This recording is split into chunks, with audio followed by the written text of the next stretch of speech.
options regarding the Constitution, and it is the reverse revert to the 1931 Constitution, retain the 1973 Constitution, and be granted the power to make reforms or start anew and break from the vestiges of the disgraced dictatorship. Purely reflected of the aspirations and ideals of political icons. In March 1986, President Aquino proclaimed a transitional constitution to last for a year, while a constitutional convention drafted a permanent constitution. And this transitional constitution called the Freedom Constitution, including written form, the presidential right to rule by decree. And in 1986, a constitutional convention was created, composed of 48 members, appointed by President Aquino from varied backgrounds and presentations. And, in 1972,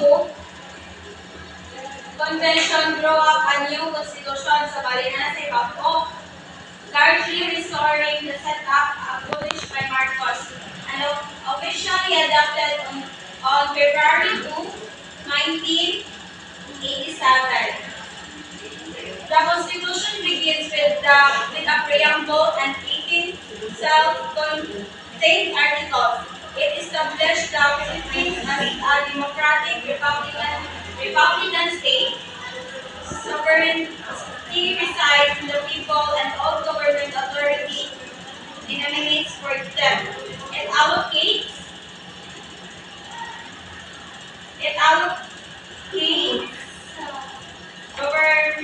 governmental powers among the executive, the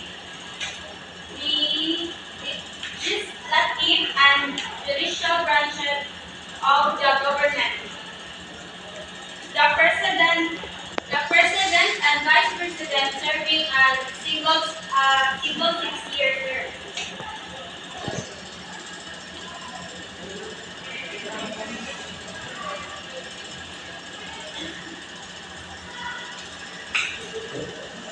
The legislative power resides in a Congress divided into two houses, the Senate and the House of Representatives. The Senate is 24 senators are elected and large popular vote and can serve no more than two consecutive 6-year terms. The House of Representatives is composed of district representatives representing a particular area and makes up to 80% of the total number of representatives. So there are 234 legislative districts in the Philippines that elected their representatives to serve three-year terms. So lahi ko ang the Senate kay magkuhan sila sa two consecutive 6-year terms, while the House of Representatives kay 3-year terms sa ilang.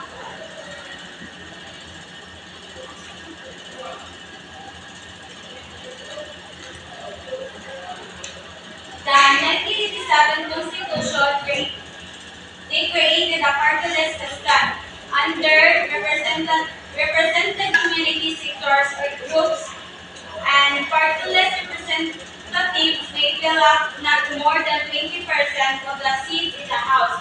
And the Philippine court system is vested with the power of judiciary and is composed of a Supreme Court and lower courts as created by law.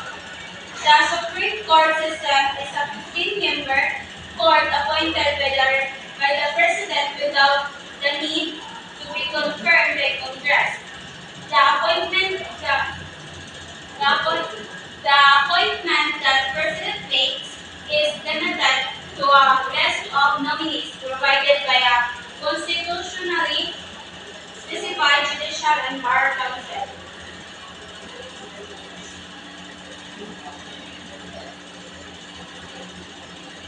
So the Supreme Court justices may hear on appeal any cases dealing with the constitutionality of any law, treaty, or decree of the government. Cases where questions of jurisdiction or judicial error are concerned, or cases where the penalty is sufficiently great. It may also exercise original jurisdiction over cases involving government or international officials, and the Supreme Court is also in charge of overseeing the functioning and administration of the lower courts and their personnel. And the three independent constitutional commissions of the Constitution, namely, first is the Civil Service Commission, a central agency in charge of government personnel, and second is the Commission on Election, mandated to enforce and administer all election laws and regulations. And the third one is the Commission on Audit, which examines all funds, transactions, and property accounts of the government and its agencies. So, balilayan sila o rule kada constitutional commissions of the. Next is the ethical and lawful conduct of the government.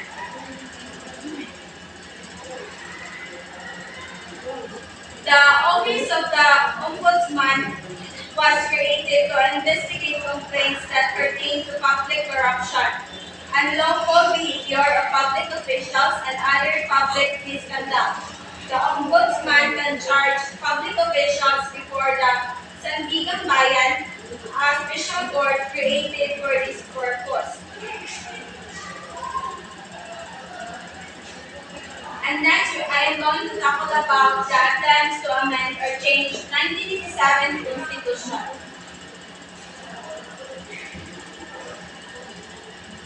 So, the attempts of or change the 1987 Constitution is on 1987 Constitution they provided for three methods which by the Constitution can be amended. And the three methods are Constituent Assembly, Constitutional Convention, and People's Initiative. Using these methods, there were efforts to amend or change the 1987 Constitution, starting with the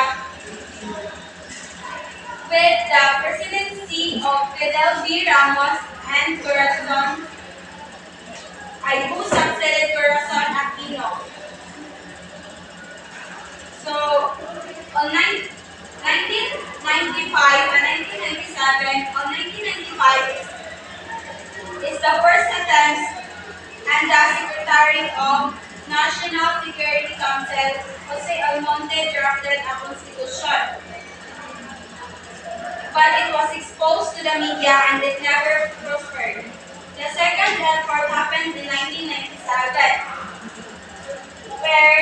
when a group called PERMA or PIRMA hoped to gather signatures from voters to change the constitution through a people's initiative. Many were against this, including then Senator Marian Defensor Santiago, who brought the issue to court and won, with the Supreme Court judging that a people's initiative cannot push through without an enabling law. President Joseph Tito Estrada formed a study commission to investigate the surrounding character change focusing on the economic and judiciary provisions of the Constitution. This effort was also blocked by different entities. After President Estrada by his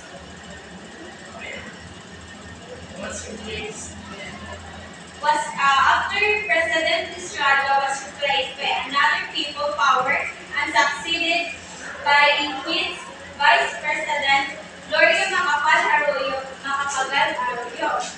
Sorry, Macapagal Arroyo, then House Speaker Jose de Benes endorsed constitutional change through a constituent assembly, which entails a two-thirds vote of the House to propose amendments or revision to the Constitution.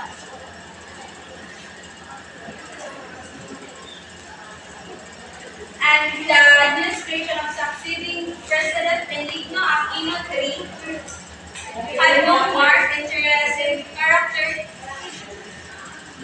change except those emanating from different members of Congress, including the Speaker of the House, Feliciano Del Monte Jr., who attempted to introduce amendments to the Constitution that concern economic provision that aim toward liberalization.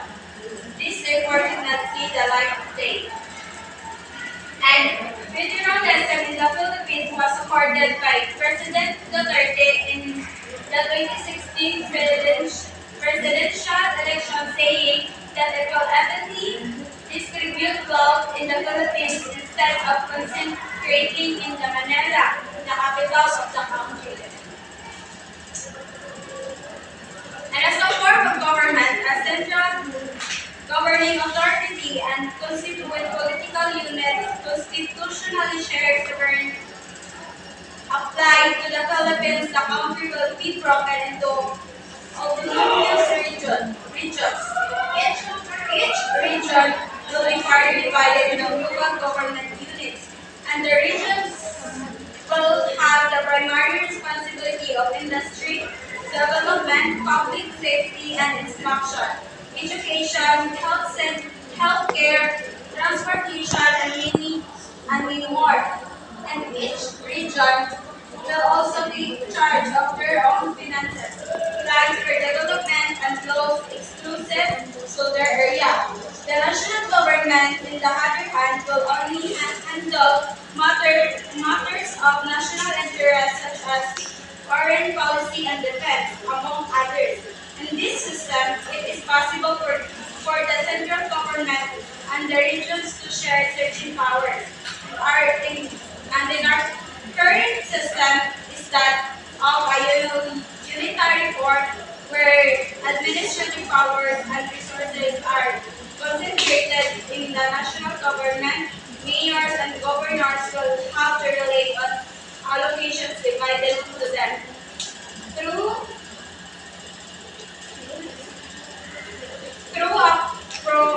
proposed budget that is also approved by the national government as system prone to abuse. So there are many pros to a federal form of government, and each region may assume fit solutions to problems brought by their distinct geographic, cultural, social, and economic context. Regions also have more power over their finances since they handle majority of their income and only contributes to a small portion of the national government.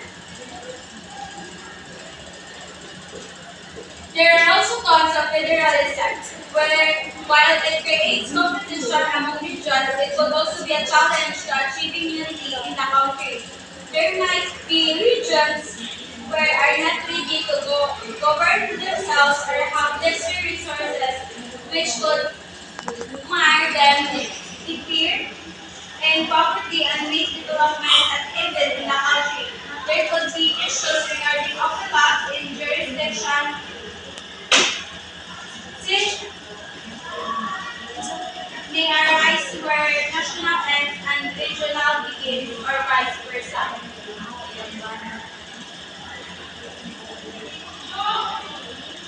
And then an upsurge of populism President Rodrigo Duterte won the 2016 presidential elections in a campaign centering on law and order, proposing to reduce crime by killing tens of thousands of criminals. He is also a known advocate of federalism, a compact mode of government combining a central or federal government with a regional government in a single political system. This advocacy is in part influence of his background being a local leader in Mindanao that has been marked in poverty and violence for decades. And on December 7, 2016, President Duterte signed an executive order creating a consultative committee to review the 1987 Constitution. And that's all for the recording.